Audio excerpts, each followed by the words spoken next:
Welcome to episode 256, Partners in Business and Life. Do these fundamentals to avoid a breakdown with Ryan and Shannon Matson.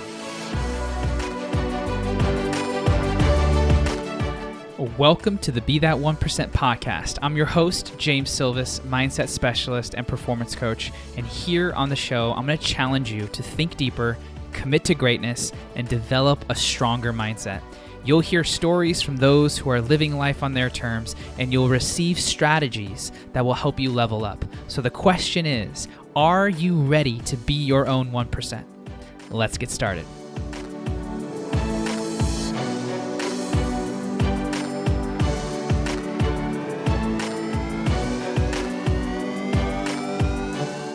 All right, everybody, welcome back to the show. Today, I have two very special guests. I'm going to tell you a little bit about them, both in their bios, but then some cool stories about each one of you and why I respect you. We'll start with Shannon.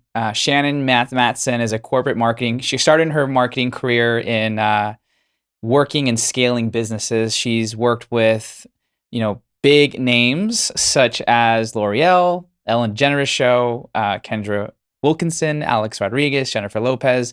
She's now the CEO and founder of the Social Bungalow, an education company that helps entrepreneurs structure simple yet sophisticated online businesses. She's very skilled at this. And she's just super relatable. I love how committed to your craft you are. I love how you show up consistently. You're a great business mind, but above all those things, you're just kind. And you're heartfelt. And I feel that, and I think everybody else that does business with you feels that. So thank you. Happy to be on the show with you. Ryan, my man, he used to be in corporate construction, working on, multi-million-dollar deals, and recently just had the idea to start Bungalow Coffee. And him and Shannon now co-create in that space, and he leads the day-to-day functions, helping it grow to what you were just telling me, to really massive impact in the Vegas community. They're located downtown, and if you have not been to Bungalow Coffee, or if you're ever in Vegas, please go have a cup because it's delicious. And I'm excited to have both of you here. Ryan, a little bit about why I respect you is, again, your heart, but I also love your curiosity and your humor. Oh, thank you. You know how to say the right thing that lightens moods. And I really respect that. So I'm hoping you bring some of that in here today. I have a list of several questions regarding you individually, but also you as a couple, mostly you as a couple, because very few couples have made it onto the Be That 1% podcast. Trying to change that up, and I feel no one better than you guys to start initiating that process for me. So the way we start here is some rapid fire questions. So I'll throw out a question. We'll have both of you answer it separately, quick and in a hurry, and that'll help the audience kind of get to know you a little bit more. Cool. So we'll start with Shannon, born and raised. Orlando, Florida. Okay. Missoula, Montana. Okay. What's a philosophy that you live by? Oh, geez. That's a deep one for rapid fire. Maybe a do unto others, which is so basic, but just very much so. I think Ryan and I operate heavily from, we're going to show up for you first without anything in expectation in return. And so for those who do the same for us, we're always blown away and super grateful. And so I like to show up in that way without expectations for others. Love that. Well, when I was in 8th grade graduation, they asked me the same question. They asked our whole class this question. And so I was sitting there thinking about it, and I came up with this statement, and I said, sometimes you have to do what you don't want to do in order to do what you want to do. And that is something that is now said between our whole family, and they always tease me, and it's so true, as business and all in life and all that kind of stuff. And to get to point C, you sometimes have to do this point B that you don't like. And yeah, and do hard things. Yep. I love that. What is your definition of failure? Oh, I should probably seek this in therapy, but I would say maybe not giving it my all. I think there is no gray in commitment. It's 100%. And if it's not, you're not committed. And so for me, I work hard, I work long. I'm trying not to associate hard work with success. So I would say, because I do have a large bandwidth for hustle, despite not wanting to always be so strained. If I don't give it my all, that is the antithesis of my being. And so failure would be me not showing up fully for something that I'm working towards. Nice. I like that. Well, I think I'd have to kind of echo that. It's just like, giving up before you gave it your all, and like not seeing through the whole process and journey and just kind of like quitting on yourself. And, when you kind of get into something, you start figuring it out and unraveling it and like going through that, all those check boxes versus just saying, oh, this is too much. Yeah. I love that. What does the world need more of right now? Love, sweet love. I would say probably almost seems like there's this overabundance of self-awareness due to how much access we have to the internet, TikTok, mental health conversations, which is really beautiful. And it seems like with that, the pendulum has swung into the internet has become a safe place for people to release some of the negative things that they're feeling onto others. And so, and I'm just close to this with being in an online capacity, I would say more nervous system regulation to be able to understand how to and to not spew and what you're going through and how that's self versus others, I would say. Agreed. Love to see that too. I think just like compassion and empathy, like we don't know what everyone's going through and like we don't know what our neighbors has been processing or anything like that kind of stuff. And I just think if we kind of just show up and like understand that we don't know that and we're going to have some grace for everyone around, it'd be a lot better place. Yeah. Cool. Last question. What's a solid piece of advice that you've received recently or in the past that has served you well? You can go first. Oh, wow. This is a tough one. Recent advice that I've received. Business or personal, whatever you want to take it. I want to pause. That's a tough one. It's such a good question. Yeah. Yeah. And there's all these typical tropes that come to mind just to like my subconscious wants to fill in the blank. Right. Like take the high road, there's less people there, all of those typical things. What's something maybe recently or even from something small, from coffee consultant support to mentorship? Yeah. I mean, I think one thing I've kind of received recently and, it kind of goes on to the later part of this podcast is just communication and like speaking up and like when you're kind of feeling off or, like speaking up and like allowing yourself to open up to that communication versus holding things in, So I think that's been a big one recently for me. Cool. Yeah. And same, I would say even business and personal, if you communicate, there is such smaller fallout if everybody knows what's going on, just put it on the table. Yep. Cool. Love it. All right. So let's start with you, Shannon. I have a question for you. You've had rapid growth, and I'm sure there's many factors to that. You've already commented on how all in you are, which is one of the things that I respect about you. So you used to work at True Fusion and you were a VP of marketing there. I'm sure you learned lots and lots of lessons that you've applied to this business. What do you think are some major contributing factors that have helped you scale so quickly? That's like question one. And then question two is what mental shifts did you need to make to sustain that? Because I think it's one thing to get there. And now you've only been going up, and same for you, Ryan. Like, what has contributed to that? Definitely support. Like the more you scale and the more that you can seek team and other individuals, personal that fill your cup and professional that support you, that comes to mind quickly on that latter part. But in getting into the online space, coming from marketing, it was transferable. So starting with a skill set that I was able to then monetize off of was the number one thing. A lot of times what I do is help people structure their skill set into a business and then market those skills as services to sell. And they are copywriters and designers and artists, and they don't know how to structure that into a business. But I was blessed to come from an industry where I was doing that. So I think just being able to have such a transferability in my skill set really spoke to that. And then one of the main things I did in the first year was definitely all relationship based, even in an online capacity.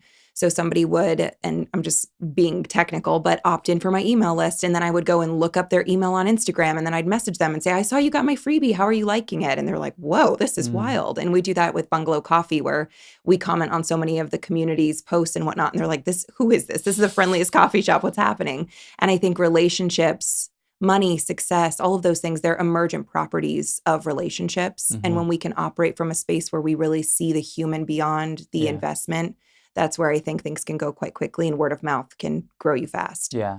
Well, what I hear in that is the extra touch, because I think you can build a relationship, but what you're talking about is going the extra mile. Like you didn't have to look up their email on Instagram and find them and like really make that extra effort. And I think that's what communicated like, wow, this person truly cares for me. I don't feel like they're trying to get my money or convert me into something. It's more like, hey, I understand that you may be interested and I'm wanting to serve. Like that's the vibe. Yeah. Where does that come from? Maybe just being empathetic, compassionate, loving people. Yeah. Yeah.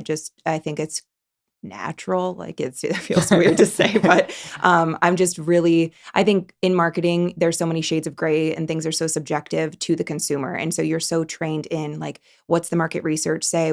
How did this person react to this? And you can't do anything, or you're going to drive yourself crazy just guesstimating without speaking to the people. And so I had this career in what do the people say? How do the people feel? And I've just been hardwired in that way, on top of just really caring about the impact that I'm making. Yeah, that you are really good at that. Like you understand people's pain points and can articulate what they're going through better than they can a lot of times. I'm sure. Yeah, and like so it's incredible. So for your perspective, like seeing her go from this corporate side to this, building her own business side alongside you, what shifts have you seen in her that either maybe you haven't said before or things that you've said consistently because the growth is just undeniable?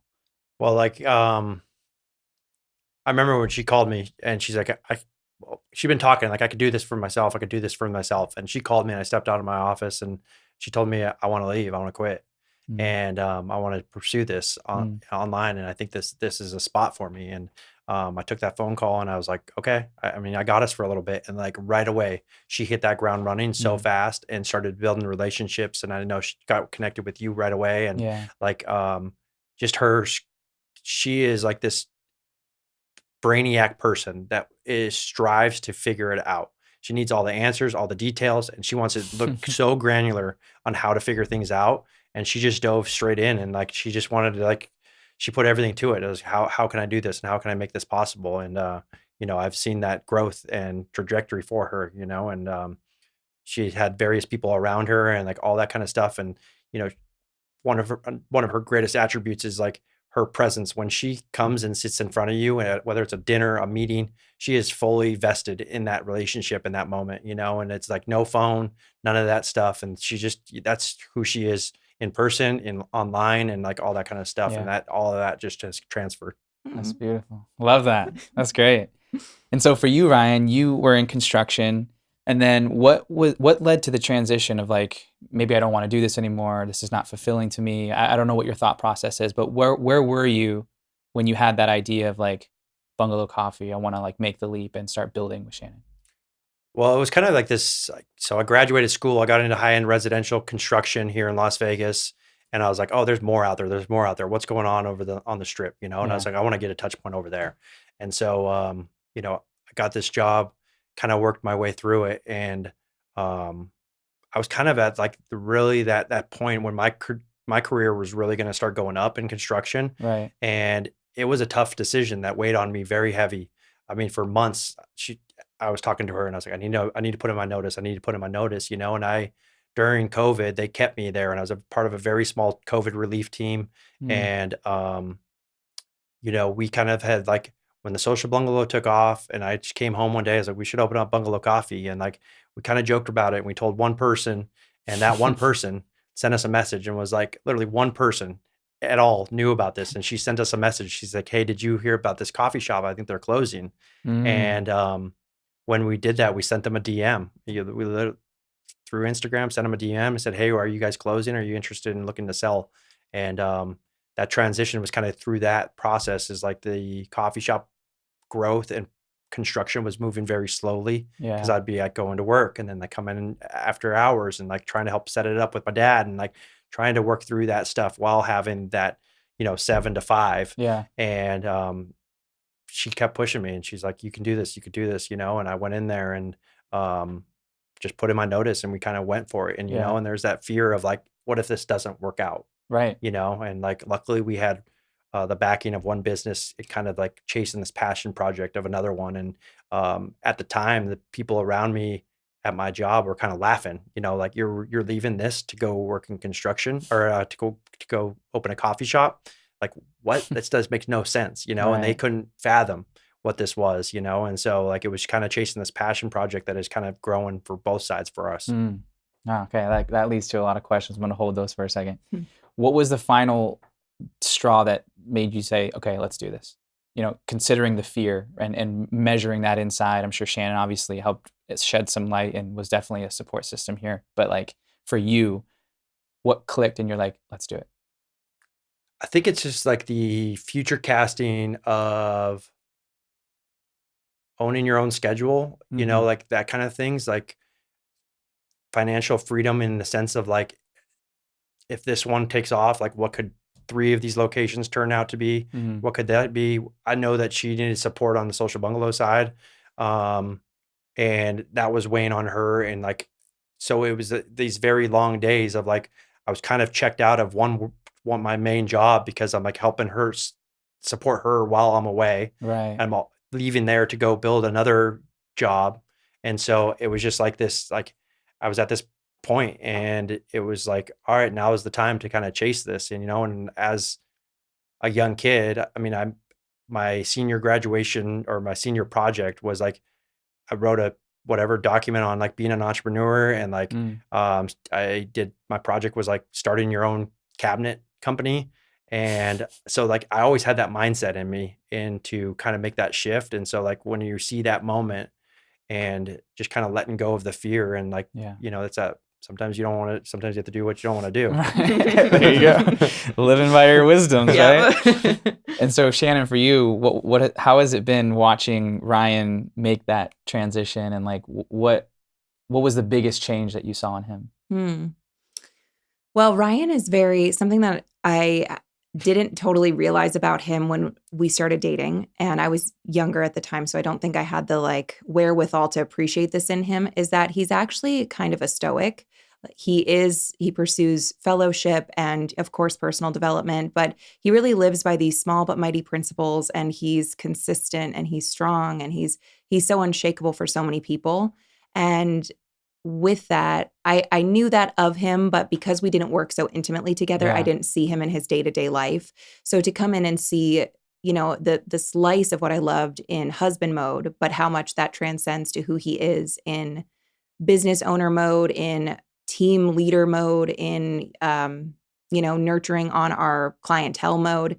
He really is just so present. And you said it great at the beginning. Like he can say these little things that just make people laugh. It makes them feel seen. I was out to brunch with friends that I've had since I was 15 years old.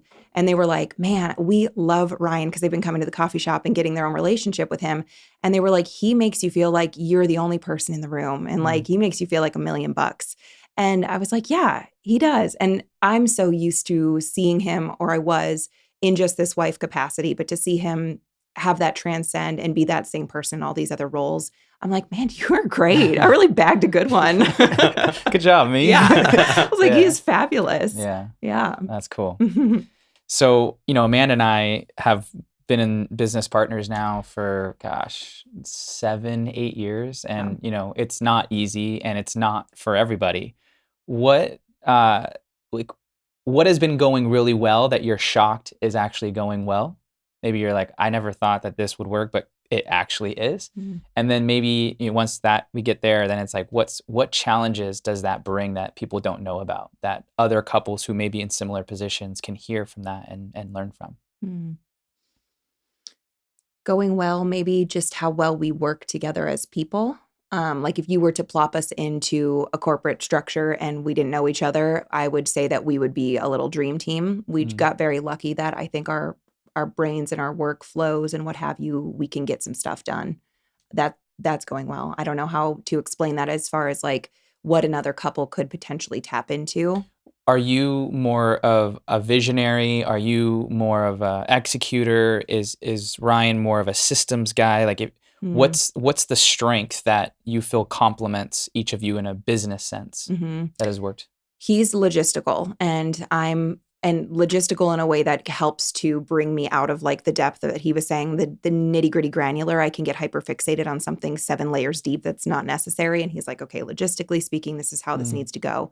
Or I'll get anxious about something that's not happening. And he's like, well, if we put that here and communicate over there, and then we do this, that, and the other, it'll be done by the time you come back. Stop hyper fixating. So Mhm. he helps me. We balance each other's brains out. And I would Mhm. say something that's interesting is that we have, I would say, different operating systems as far as he can multitask. He's Mm. great at being able to do a little bungalow coffee, chat with this person, come in and help me with the project, and like feel good about it and be centered the whole way through. I have to like plow through one project, and if it's not done, I will get itchy. Yeah. So we definitely work a little bit different, and we yin and yang well. Yeah. Yep.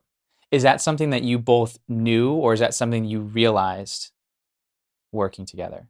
Because it sounds like something that you would maybe know, but only truly understand until you're like, you just did that many things, and I'm over here just doing this thing. Mhm. That's really helpful to know. Now I think I should offload those things to you, and then Yeah. like, piece it all together. That's recent conversations. Yeah. She's Yeah. like, I think you could take more. Yeah. Yeah. I think that came like the depth of that understanding is through being business owners Yeah. of multiple businesses and knowing that like I will bounce from like and can be pulled in many, many different ways, and like Mhm. we did a VIP session with someone and she put my title as like company protector, Mhm. and like she's more that visionary and she's going to get in that granular stuff and then Mhm. come to me and like we sift through that and like really find out the direction that we should take something. Yeah. Mhm. And I think that does come with working with one another, because there's little glimpses of it early on in Sure. dating that you can Sure. kind of pick up, but you truly don't see Yeah. that Yeah. until you're like, you know, sun up to sundown, working with each other and living with each other and relationship and like all Right. that kind of stuff. Yeah. And business will test you. I mean, every day is an obstacle. It's a challenge, right? So the closer you both are, the better the business does, Yeah. right? What do you think? What have been some challenges that you've faced that you're like, oh my gosh, this is difficult, or that you've had to work on that maybe you're in a better place now, but when you first started, it was like rough for a minute there.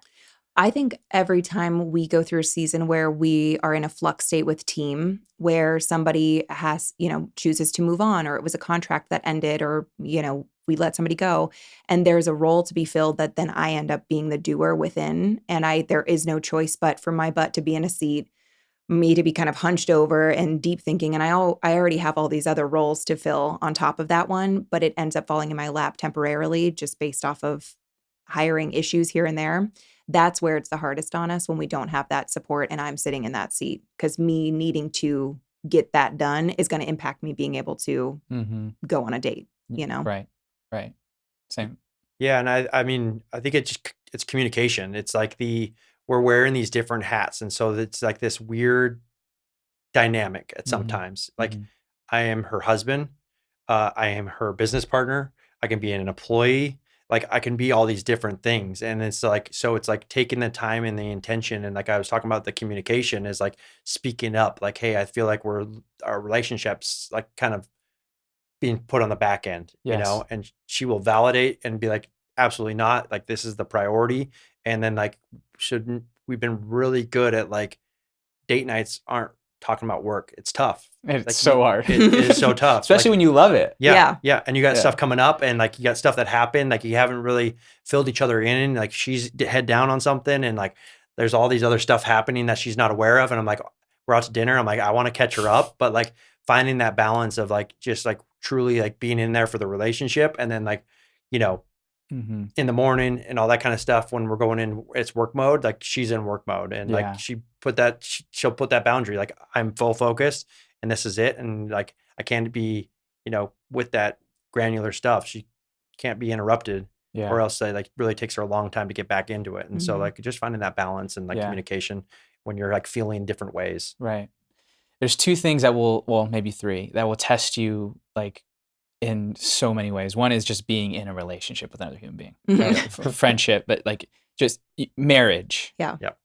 parenthood with kids, and then owning your own business, Mm. right? For you two, you Two. have 2 of the 3. Yep. Amanda and I have 3 of the I 3. can't imagine. And it's a whirlwind every day, but boundaries is critical, Mhm. right? And recently, Amanda and I have had conversations about what hours are work hours and what are family hours, and like putting things in the calendar so we see them on a weekly basis and adjustments can be made.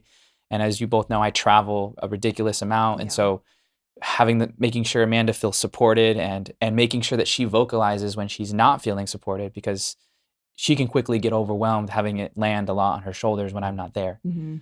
What boundaries have you found to be really effective for like your relationship to stay strong, but also like to not lose the playful, like lovey kind of vibe? Mhm.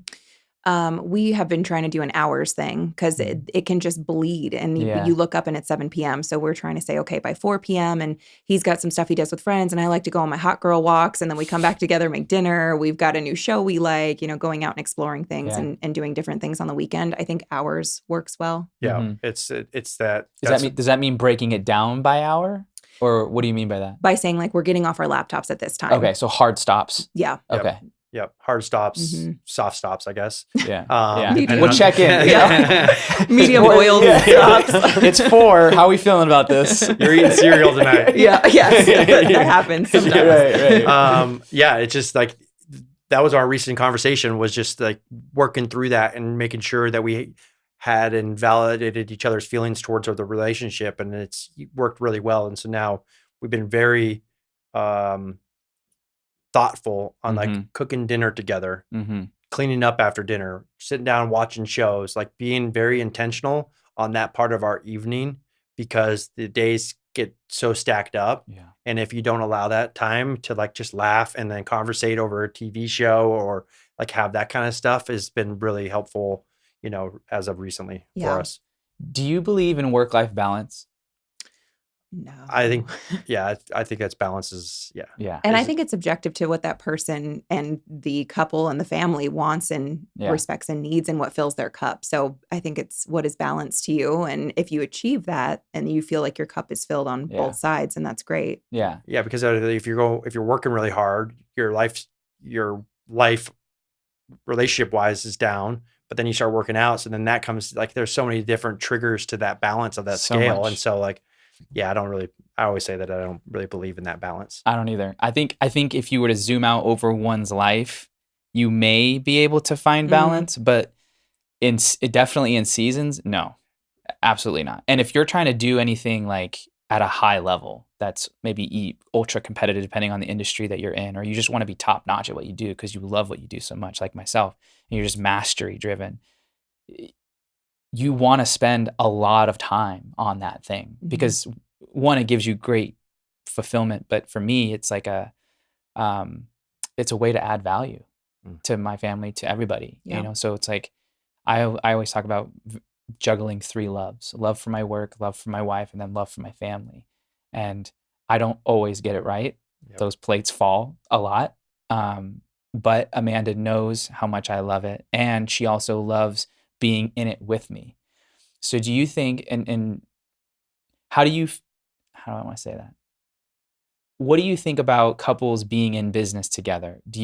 And maybe it just depends on the person, but like, what's your initial reaction to that question? Yeah, I think the communication thing is everything. And even if they ultimately aren't a great fit for whatever reason, their ability to figure that out with grace versus it being an implosion comes down to their communication. Yeah. And the other person being receptive of what's being shared. Like a great example of recently, Ryan shared, sometimes if I'm too in my hyper fixated mode, like we've talked about, he can be made to feel like an employee because I'm going and I need help. And I'm like, can you grab this? Can you tackle this? What do you think about that? And it was a great perspective shift for me. And like he said, really being more thoughtful about your approach. But my reason for that, and just lending some insight, not deflecting, saying I received that, but let me just give you a little perspective. It's because I respect your opinion so much. And so I'm over here like, oh man, my number one, I just got so lucky that my number one most trusted advisor in this world that I could, everybody says, if I could sit down and talk to Steve Jobs or talk to Oprah, I'm like, if I could sit down and talk to Ryan.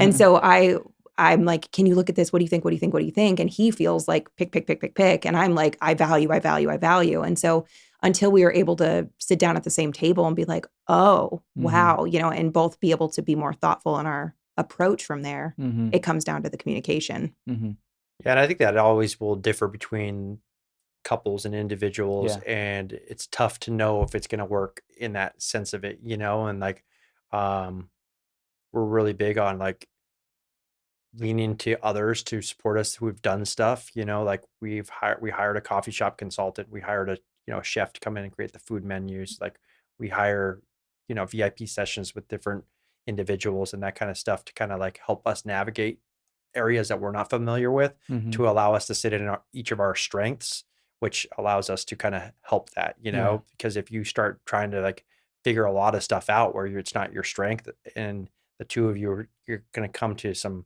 combativeness, and just like some disagreements. And so it's leaning into each other's strengths, utilizing others, knowing what her, our weaknesses are, and like that kind of stuff, and just being familiar and aware. Yeah. Ryan, as a husband, what has been your main focus in being of support to Shannon, both personally and professionally? Just being there. I mean, it's like the like she just kind of talked about, it was just like, and it's my ability to be kind of scattered, but like, it's just to be there to review, to help provide direction, help, let her know that like, one business is completely taken care of, and like she doesn't need to worry about that, and kind of setting us up for that, and just being available for her is like a key part of our dynamic here. Yeah. And various different things. How about for you? Yeah, I would say the same. And he, like last night, the most recent thing that comes to mind, I was trying to figure out something within a software that we don't normally do. And he's like, okay, well, it's, I'm sure it's pretty straightforward. And then he goes into his home office and I text him. I'm like, help, with a sad face. And he comes back. He's like, yes. I'm like, I can't figure it out. And he's like, all right, let's look at it. Click here, click here. And from there, just I could have probably YouTubed it, but him coming in, giving me the 2 cents and just having that, like, it was more so about the support in the moment of overwhelm. And then I'm set off in a direction. I'm good to go. I'm done. That little, like he said, just being there for her. Sometimes that's all it is walking in. And it's not so much the act of pointing it out. It's the act of just coming to support. Yeah. Yeah. How long have you guys been together now? 6 years. Yep. Married for 2. Yep. Yeah, 2. Look at that. You guys are still on. Don't lose that. Yeah. 3, I think. 17. Yeah. 6. Well, it was just recent, so. Yeah. Well, Amanda and I have been together for 12 years. Right. You Yeah. guys are wild. Yeah. Well, we met when we were 21. So And married yeah. for how long? I'm married for 6. Okay. Yeah. And so it's interesting because when you look at the span of our lives, right? We've been with each other for a third Okay. of our lifetime. Amazing. It's Wow. insane. Wow. And in the last third, there's been so many chapters, from like 21 to 24, young, traveling, partying, experiencing, right? And then 25 to 28 was like really beginning the career and the passion and the podcast. And then the next chapter was like, okay, really getting serious and developing mastery and growing there. And then children and, who knows what the next 10, 15 years is going to be, 20 years. What chapters have you guys seen in that time, in those 6 years? Like, are there key milestones that you're like, now that I think about it, it's pretty cool to see this, this, and this? I would say probably our age difference weighs in for maybe more so in me than in you. Because we're 8 years apart. And so when we started dating, I was 24 and he was in a very different state in his life. Now we were both mature and looking for a significant other and all these things, but I was still in corporate and I took an opportunity that had me traveling all around. And I'm like, oh, this is it. How fabulous. And he's like, I thought we were kind of settling down together and now you're not here. And then I was still in a state also with my friend group at that time that was at that age, you still have people from college and high school and they're still partying. And he's like, I'm kind of removed from that now. So there was definitely a youngness in me that caused us some struggles in that first year for us to come back together stronger when he had to put the hammer down and be like, boundary, yay or nay, are you in or out? And then I saw what that was. And I was like, wait, I'm in. Yeah. This is not in any capacity as important to me. Figured it out with work until I eventually left, made some different, ebbs and flows with the friend group that just naturally occurs as you make your way through your 20s. So yeah, I would say in the growth of me just based off of age has been interesting for him to always be like that solid rock for me throughout the process. What would you say as far as our personal chapter, our together chapters? Yeah, I mean, there's just like the early on chapter when you're like figuring it out, and then there was like, okay, this is serious chapter. And that's when we kind of started traveling together and like all that kind of stuff, and you transition into that. Um, and then it was like um engagement and marriage, and which kind of happened a year apart, something like that between the two of them. So yeah, I think those are kind of the defining chapters that I feel in our relationship. Yeah. We've talked about communication a lot, right? And I think that's the crux of a lot of problems that people face in their relationships, especially in their marriages. How do you it's natural for people to not want to talk about challenges and problems and things that they're experiencing. Seems like you've found a system that works really well for you. When you have a challenge that comes up, whether it's personally or professionally, how do you schedule that? When do you bring it up? How do you know when to bring it up? Do you do any self-reflection first? What's your process for talking about problems specifically? Like, hey, been feeling this for X period of time, need to talk about it, find a solution for it, or just I need to vent it. Like, how do you guys go about it?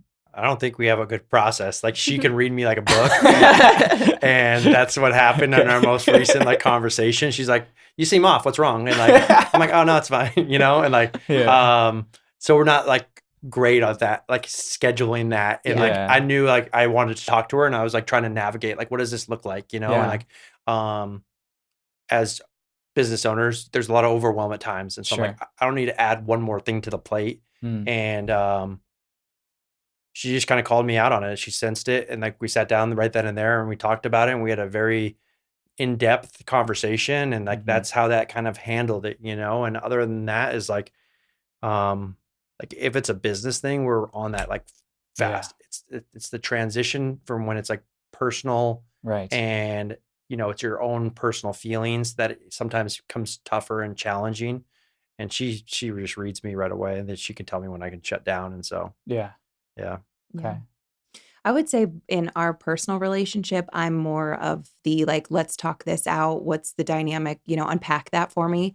And in business and or other relationships, he is that person. And I'm very like, I can only be so deep with so few type thing. And so with other people, I am definitely going to take the self-reflective route, but that's really just like a clever Trojan horse to say like conflict for me.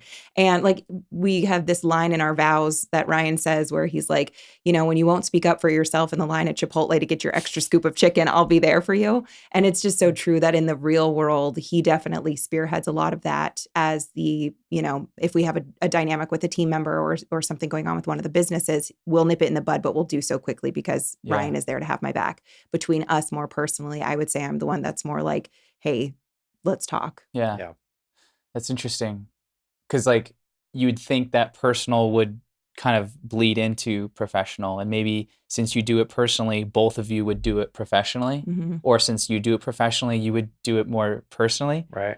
But interesting. Like, I wonder if the hat that we believe we're wearing in those spaces contributes to the courage or maybe the lack thereof of not saying something. What do you guys think about that?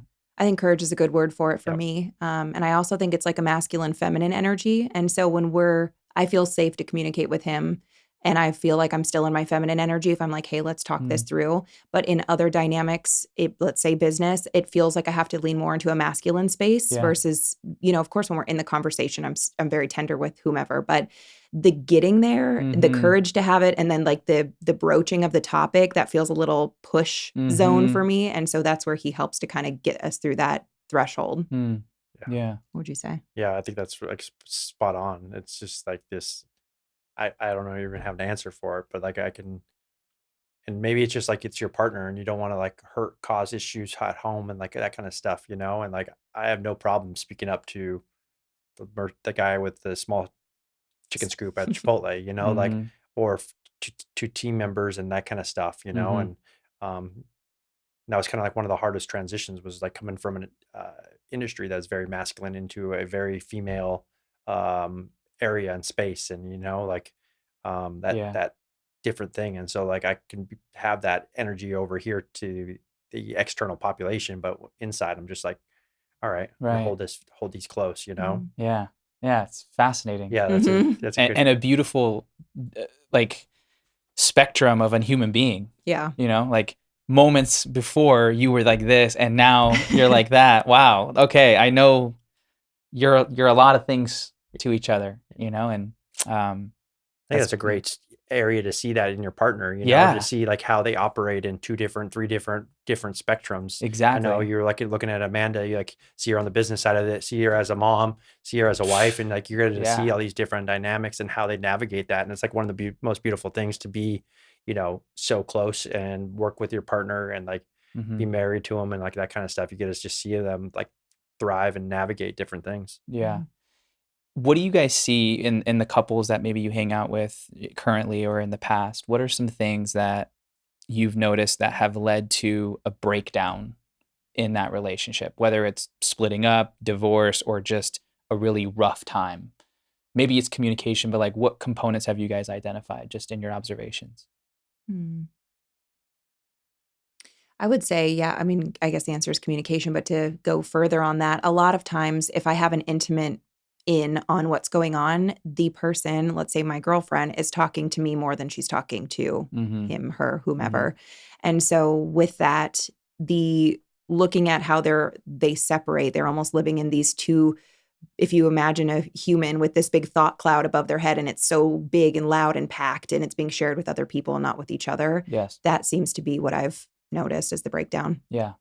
Yeah, I think that's a good answer. I think that like an early relationship, like we kind of went through that, and you're like, hey, let's just like, I have a really close group of friends. I have a big group of friends, um, and you know, it's easy to have me to have those select people that I share stuff with. And she's like, how about we just like bring that in house, you know, and like just keep that in house, and like I don't need Business this. language. Yeah, and Let's cut the cost here. Yeah. and I also think it's like goes to the last part is like, you know, if she didn't notice that I was off, how long would I have held that in instead of taking this have the courage to speak up for myself? So if you don't have that courage, or you know, like know your partner well enough, and you just keep holding that in, and it's just resentment building. I mean, every night you're going to sleep, there's just more and more and more. Absolutely. And every time, you know, if none of that's getting resolved, I know that goes back to the communication, but like it's all tied to that part of it, you know? Yeah. At any point in your relationship, have you ever felt like either resentment or jealousy, or like one's shining more than the other, and that's caused some sort of internal conflict? And if so, how did you go about handling that? I haven't. Yeah, I mean, I think that was like kind of part of the last, like feeling like an employee at sometimes, Sure, you know sure, what I mean? You're just getting roped around, Yeah. and you know, and I love that she shines, you know, like Sure. situations like this are more uncomfortable for me. Her in Yeah. front of the camera, you know, it's like, Yeah. you look at our wedding photos, I'm walking down to do our like handwritten vows. I am so scared. Sure. And she's just got this big smile on her face. And so like, I like, you shine that's not my spot, you know, I'll execute on the backside and make sure that we got things moving in the right direction. But like, Yeah. this is your spotlight, and I'm just happy to be along for the journey. What I see a lot sometimes is there's a competition within the relationship of who speaks more, who makes more money, who's the breadwinner, who's not, who does this, who does that, and there's a measuring of what value is contributed to the relationship. And if one person is giving more value, then it's natural that maybe that person is more important. And it's only through conversations and communication that can be balanced out and reframed, or shifting of the perspective.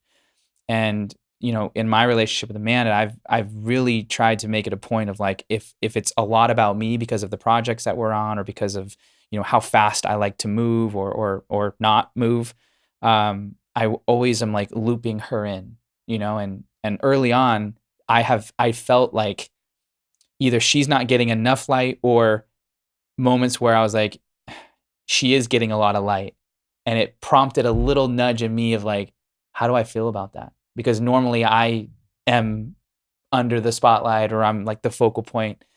And I had to quickly reframe that of like, when she wins, I win, and not every relationship makes that evolution or that maturity. But I was just curious if you guys have experienced that, because it's common. And That's really well said.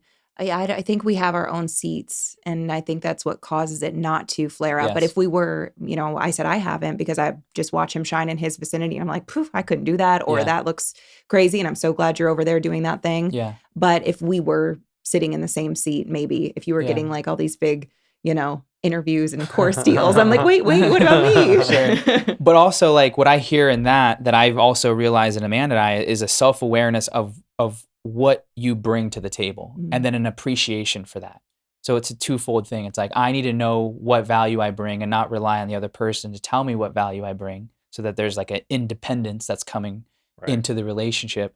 And then there needs to be an appreciation for someone else's gift or strength, or you name it. And like that combination watered over time just allows them to seamlessly move without any emotional turmoil. Yeah. Right? It's just like, shoo, shoo, shoo. It's efficiency. Yep.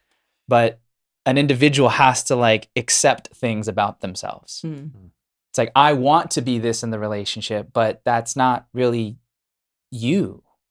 Or I feel I need to be this because my parents told me I need to do this. Or I feel I need to be this because I see this in society and I see that that's what a relationship is. And it isn't until it's like, I got to be real with myself. One, in order to truly be seen by somebody, but then also to like not feel like I always have to be on within the relationship either. Because if I have to be on professionally and then come back home and be on personally, that's not sustainable. So when I hear what you guys are talking about, I hear a level of self-awareness when you first met, and an articulation of that self-awareness, and also an acceptance and an appreciation of those aspects that kind of built where you guys are right now. And we're also involved in like almost nearly every decision that we make for business and personal and speaking engagements and all that kind of stuff. And I think that like when she got that promotion on the last, when she was at her last corporate job, the reason that it got kind of tough was like she made the decision for herself without bringing me into that. She's like, oh, I got this amazing promotion. I'm going to be going down to South Beach. I'm going up to the Hamptons and like doing all this stuff. And I think we quickly learned through that moment. And now we're involved in these big decisions, like whether it's a gig, it's, any of that kind of stuff. We're in it together, and like we're aware of it and like we're in agreement together. And if one of us feels like, hey, this is out of an alignment somewhere, it's probably a no. Yeah. Like we both partners need to be in alignment on decisions financially, leaving a corporate job, like whatever that may be, like just making sure you two are a unit on that decision. Yeah, that's great. One of the things that I talk a lot about within partnerships or relationships of any kind is values, common values. Have you ever discussed what your values are for the relationship individually? If so, what are those? If not, what are common like themes or patterns or words or phrases that you guys use that seem to be a staple for what you've been able to build here?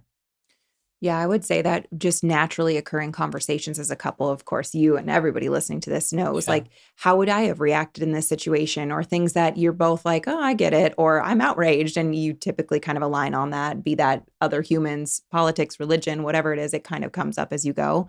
But we have a core tenet that we carry across all the businesses and for ourselves as well, which is radical care. And it can get to a line of like, you can take radical care and be like, well, should this not be radical care? And you make your own assessment for it. But coming into the state of, like Ryan said earlier on, you don't know what somebody's going through, and all of that, 6 weeks worth of baggage that they came to this one instance where they purchased a cup of coffee, for example, and then kind of lost it a little. And you're like, well, that wasn't, founded for this dynamic. Well, we don't know what they were going through and how we operate to the staff, training them and to each other and to the world at large from radical care. And if it's shoot from the moon, land amongst the stars, if we come a little short of radical, at least we really showed up and we really cared.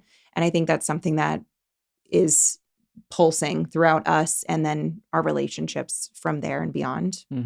I think you need to come up with a journal for couples now to like, all right, now you're gonna go home and you guys are gonna talk about like relationship values. Like, Yes, have you put these yes. together? You haven't? Okay, we're gonna do Yeah. a writing exercise here because like that's something great to like go home and kind of just talk about. You know, Yeah. what are those values? Like, Yeah. it's not something you do in almost most relationship. I would bet a lot of people have not done that, and like that's a great question and like some thought to be put behind that. Yeah. I think there's also this contrarian part of me that and I struggle with this within the businesses too, because every worksheet you do for the vision is like, pick your 3 core values. And I'm like, don't you put me in a box. I want all the values. 100%. Yeah. I And feel so that. every time that it's like, what are your values for this? And what are your values for that? I'm like, all of them. I want to be a good human. Good I human, want to yeah. make a great Yeah, impact. That's it. Yeah. So yeah, you really should make a journal. Yeah. That, even if it's just podcast specific, to bring in based off all these interviews and everything you've done and say, these are the questions that came out of these things that were unearthed that stumped some of these great people that I know. And I think you guys should all take these and run with it. Yeah. That's cool. I'm going to make a note of that. Yeah. It sounds like radical care is one of them. Yep. You know, if you were to do this exercise. But the reason why I ask about values is because so many people place their value on something external. Money they make, position they're given, how people, you know, view them, interact with them. And what values do is they're like internal commitments that you get to choose and embody every moment of every day. And that's something no one can take away from you. So it's like your identity becomes rooted on something only you can give you. And when you take that and you co-create with someone else who also agrees on those values, then it's like the relationship becomes untouchable to the outside world, regardless of what's going on. And it also gives you a framework to operate off of and a lens to which to look to the world to say, is this right? Is this wrong? Is this aligning with what I want or not? And it doesn't mean the values can't change, but it does anchor the relationship into something that can't be taken away. And it's a strong foundation. And I just found, you know, that values have worked really well for me and a lot of the clients that I've been able to work with. And I think everybody should have a set of values that they live by and know that there's always some that can be deleted or added or adjusted, but it helps. Yeah. Yeah. That was beautifully said. Yeah, it was. Okay. What's something that you'd like to include more of in your relationship that right now it's like, we're not doing enough of that. We need to get some more of that. Well, we were just we did a company retreat down in Orlando. We went down to Miami, and it was like my birthday weekend, and so we started talking about this stuff. And it's just like the ability, you know, we're kind of in that hustle mode, you know, and it's like she's working sun up to sundown, like all that kind of stuff, and it's like really to try to find the time to make sure that we have the time for the relationship, whether it's like, you know, one of the goals for this year is like to take a true vacation. It's like, what does that look like? Yeah. What does that look like? Yeah. What does that look like? Yeah. And like, it's one of the challenges of like being an entrepreneur and being a business owner is like, there's some things there that like aren't for everyone. It's like you know, it's easy when you're at corporate and you're like, all right, here's my out of office. This is my task to do. And I'm out. Catch you guys in a couple of weeks, you know, but like, it's different. As always that, something to do, you know, and so it's just like those little things that are like you kind of lost from being multiple business owners, you know, is like to kind of get a little bit of that taste back, whether it's not the full vacation, but I think maybe it's a few days, you know, and like to really just spend that together and relax and, you know, that kind of stuff is like one of the things. Yeah.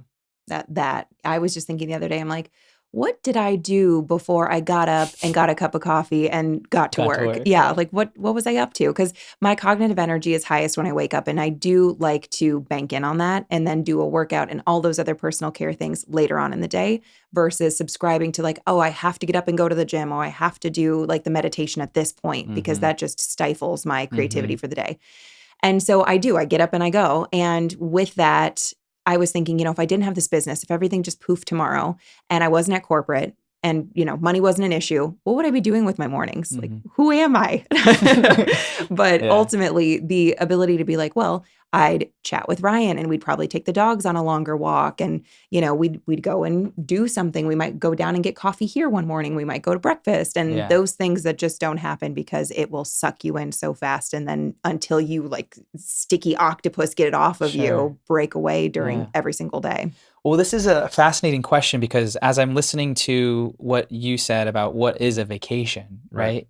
I'm filtering all of the high performance leaders that I work with, and I can already fill in what they would say. They'd be like, well, I don't want to do anything else. If I'm going to go on vacation, I'm going to wake up and I'm going to want to do the same thing that I'm doing right now and not have to go anywhere. Mm-hmm. So I understand that because I like what I do is embedded into everything that I do. Yep. Like what I do is so me, I don't know how to not do it. Yep. Right? Yeah. And so I get that. And then I also get not the burnout, but like the necessary detachment from that. Mm-hmm. Because it's when that happens momentarily or for X period of time, whatever aligns, that allows the mind to like release and then grab onto something new, which stimulates innovation and creativity that then actually fuels the love, right? And so like, I don't have a good answer for that, but I noticed that, I just went to the Netherlands for work and one day was about 3 hours of that day was actual work and the rest of the trip was just play. And I noticed that from the play and that those 3 hours, like I came back a completely different person. One, I'm in a different culture, seeing new things, eating new food, hearing different languages. And it was so stimulating from like a neurogenesis standpoint that I came home like on fire. And I'm like, I can't wait to get to work, even though I went there for work, you know? And I don't know. So I don't know what's coming up for you guys when you hear that, but what is a vacation or what can it look like? What comes up for you when you think about it? Is it necessary? Like, yeah. And I mean, like one of the things that we've really recently started doing is like, we look for a spot with a view, like, and we know we're going to hunker down and we're going to be working on this trip. Yeah. And so we want to be right next to the beach, like all this kind of stuff, you know, and like beach is critical. Yes. And like just looking out there and like that's key for us right now, but it's like to be able to, turn it off for a couple of days for a weekend, and be able to like go to another country and enjoy that and go on the tour and like whatever that looks like is much tougher and harder to judge on a schedule. Yeah. You can't just like throw in your notice for your vacation request and like hope this all works out, I mean, we were just talking about it on the way coming over here. It's like tough to make plans sometimes and put things on the agenda when you don't know where you're going to be in 6 weeks. Friends want to hang out in a couple weeks or whatever. Like you say yes to that, like where are you at in that time? It's like you're a whole different person a couple weeks later. Right. And it's like underneath that is the philosophy of like, I'm going to give up this now to have that thing later. Which sounds weird when you say it, right? It's like some people are like, I'll be successful. When I'm successful, then I'll be happy. So I'm going to forego my happiness to get success. Yeah. I've heard Chris Williamson say that. And I was like, that's so interesting that's the logic that sometimes we use. It's like, and not to say that it's wrong. It's just when you look at it from a 30,000 foot view, you're like, wow, do I like that? If I do, great. If I don't, something needs to change. And the beauty about life is that we get to decide what it is that we think is good or bad. Yep. But I think the point is to have the awareness that that's what you're doing so that you can be even more intentional about the work and not have any guilt tied up around what should it be or, like as long as there's alignment here, that's all that matters. Yep. Regardless of what parents or friends or society says. It's like, oh, you guys work too much. It's like, well, it's not work. True. Or, or it is, and I need to adjust. So yeah. I mean, like that was like a kind of not a realization, but I had that point when like I recently started getting into golf, I don't know, in July, and I like fully hooked. I'm like lessons and like going out multiple times and like all this stuff. And I absolutely love it. And, I was carrying some guilt with me. I'm like, oh, I'm going golfing for 4 or 5 hours. And like, she's still working there. And then like, I had a friend of mine that I, really admire. And he's like, have you ever thought about how much she really enjoys working? And like, that is her hobby. I was like, oh yeah. I mean, that goes to that same perspective, Absolutely. and like, but me I needed to find an outlet for myself, and like golf was it. And like that realization was big, was like, she loves working. I mean, and that's that. Yeah. It's funny. I was literally, when James was done talking, going to tell that exact analogy. And he came home and I'm on my laptop and he's like, you know what? I just, says this. And he doesn't say the hobby thing. He says, and the perspective was brought to me. Have you ever thought that she really likes working? And I said, yeah, it's my hobby. And then, he's like, that's what he said. And I was like, at this point in my life, I mean, I just really love the work that I do. And I would, in general, also with like all the marketing and everything, I would probably be writing. I would probably be crafting something. So it does fill my creative bucket as well as being able to help other people. So like twofer. And he said that. And I was like, it's a hobby at the moment. Cool. That's so cool. I love that. All right. What is, as we wind down here, what are some strategies that either we've talked about that you feel we need to like bring back up just to double stamp it, or what's something that we haven't talked about yet that we think any relationship or couple listening could walk away and do this one thing and see some progress in how they communicate with each other?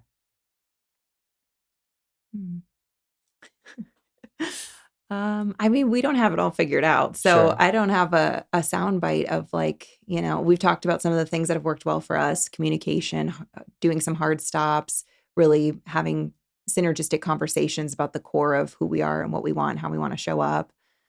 Yeah, I think it's like really comes down. I mean, the communication is a big part of it, but it's alignment and on all decisions. It's like being a part of and being agreed upon on business decisions, relationship decisions, like all of that kind of stuff. And if you can create alignment on that, you have much less likelihood to have conflict. And so then it makes the communication a little bit easier and all that kind of stuff that kind of like falls in line with that. Yeah. So Amanda and I will disagree on a few things when it comes to like what the kids should be a part of. And even before that with business stuff, we've definitely had some things like, I don't want to do that, or she wants to do it, vice versa, right? How do you handle the disagreements? Like, do you table it for another time? Who has more sway if it's a 50-50 split? Like, do you have any, like, how do you work through that mentally? I think it's just the dynamics of us and like how we're both completely different. We operate completely differently. Right. And so we're able to come to the table with like two varying different stances on a lot of topics. And it's sifting through all of that information that we have there. Through and the care, right? Yeah. And making that decision. Like I don't hard stand many decisions. I won't like make a hard stance on any decision, and like, so if we come to the table with both sides to be able to talk through that, if her decision is the right decision, I don't have the ego to say that my decision is it or not, I'll be like, okay, I fully agree with that and I stand by it. And if it's not, we can figure things out. Yeah. I agree. I think that's definitely how we operate. And I really respect and appreciate that about Ryan's approach to it. I would say on the flip side, on a negative, I can be like a bulldog where I could sell snow to a snowman. And so then I'll keep coming from different angles, just speaking in synonyms to be like, yes, but on my side. And that's my problem. Because I can assume you haven't done the level of research or you have, all these different things. So you don't know what's in my head for me to be making this decision. So now I feel I need to speak enough for you to have all the information. And he's like, woman, stop. I think you should just send me that soundbite so I can have that on my phone at all times. Here you go. Don't be a bulldog. Man. But ultimately, the thing about bringing each other into all the decisions along the way is that he is so well-versed in why I'm making this decision. So when he does disagree, I can respect the disagreement and hear it. Sure. And it's also been, to look back at issues in the business or in life that we've gone through, just different hurdles, and have learned through them together to be able to say, well, it's going to be kind of like when we did this, and then that's what's going to happen, and that's what's going to happen. So what if instead we do this? That's been nice to be able to have quote unquote failures/learning lessons that we bring into the conversation from a business perspective too. So what you talked about is I'm writing a book right now on communication, like how to communicate to break through. And one of the C's, there's 5 C's. One of the C's is collaboration/co-creation. And one of the strategies for that is to recognize when you want to be right versus finding what's right. Because that totally changes the intention of the conversation. And most people want to be right because it validates how smart they are, or the dominance or the power shift in the room. And if a couple can adopt more of these collaborative type experiences, then they'll see that the strategy they find will be way better for both of them, as opposed to one feeling like they lost and the other feeling like they won. And it sounds like a more majority of the time you're in the collaborative space because you know how much each other care, and you know the strengths that each one of you brings to the conversation. Yep. Yeah. Yeah. I'm very thankful that when I, in that visionary mode, which is probably 3 times a day, have some sort of, not like new business idea, but little micro breakthrough, micro epiphany. I'm like, yes. I'm like, okay, something that just clicked for me. And I'll say it while we're brushing our hair, and he listens, versus being like, can we not again right now? But it's all of those little building blocks that get me to saying, hey, I think this is what we should do. And if he didn't know about the 6 micro epiphanies in the last week and a half, that decision would seem so random. Right. And he wouldn't have the wherewithal to have gone on this journey of consumption with me to get there. So I would say it's not just even the sifting is a great analogy, and the collaboration at the point of decision, but it's the journey along the way of presence. Yes. Okay. 2 more questions. One is, do you spend any time alone? If so, how much, and what do you do to connect, regroup, re-energize, whatever? Alone or with Alone, others? like by yourself. I'm probably light on that, because I like with her, and I my social bucket kind of fills me up too. Sure. And I do have a great group of guys around me, and so like just pouring into that and filling each other's bucket like really like lights me up, and so whether it's golfing or whatever it is, and so I'm probably light on alone time. She's much more about the alone time for me. If I get time away, I'm out with the guys. He's a true extrovert. I'm a true introvert. So that's why where our buckets get filled. I like to go on walks. I like to read. I like to just be alone without anybody speaking to me. So generally I'll watch my own little show. I'll read my book. I'll see, that this isn't alone, but see a friend, go on a walk. I mean, sometimes I walk around the neighborhood all the time, but from the coffee shop, I'll just during the day take off from downtown all the way to Fremont, walk up and down Fremont. I'll just have my AirPods in, listening to like a good beat song. And it's, I don't know, 3-4 miles later. And I'm like, what a fulfilling afternoon. Yes. And that for me is really where I walk back a totally different person. Beautiful. I love it. Last question. What is like a romantic gesture that you both did for one another at the beginning of your relationship that still stands out?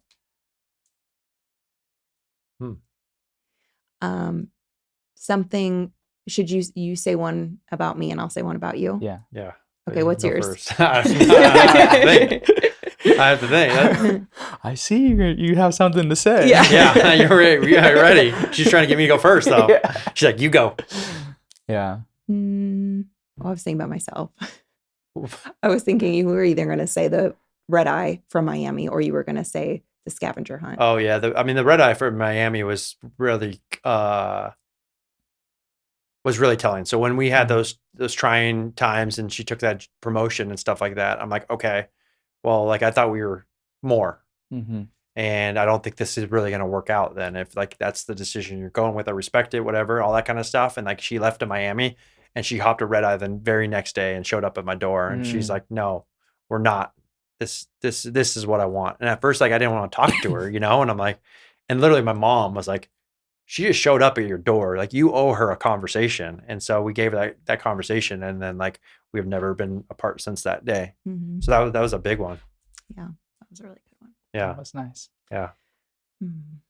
Ryan is really good at romance in general. Like he plans the nice steak dinner, and he comes up with the great concert tickets, and he's always like, he likes to plan the vacation at the current vacation kind of person. Scrolls Airbnb just randomly, has all of these different saved listings in all these different cities. Yes. Like he always has an idea of something fun and great and sweet that's going to fill our buckets and give us a life experience, but that is generally more on the romantic side. And he really does consistently, and in the early days, hold that, because I could just let life blur by in a work and a hot girl walk frenzy, as we've learned this entire time.